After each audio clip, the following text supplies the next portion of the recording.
এখানে ময়দা আছে, ময়দা নিয়ে নিচ্ছি তালের পিঠা তৈরি করার জন্য।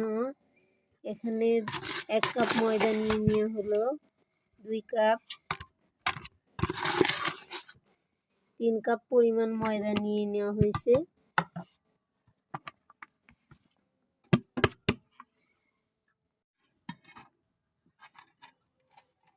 এখানে তালের রসটা নিয়ে নিচ্ছে পিঠা তৈরি করার জন্য। তালের রস আর ময়দা, তালের রস ময়দা, কালো জিরাটা দিলে একটু ফ্লেভারটা ভালো লাগে পিঠার ভিতরে, তার জন্য কালো জিরার ফ্লেভার ছড়িয়ে দেওয়া হলো।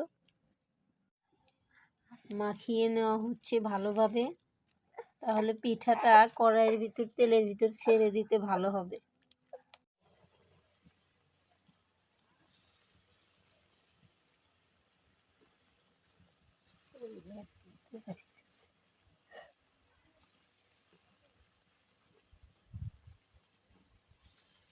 দেখতে পাচ্ছেন আমাদের বড়াটা অনেক সুন্দর লাল টুসটুসে হয়ে গেছে। এখন বড়াটা নামানোর সময় হয়ে গেছে, প্রায় হয়েই গেছে বড়াটা। বড়াটা এখন নামিয়ে নেব। অনেক সুন্দর তুলতুলে বড়া, দেখেন।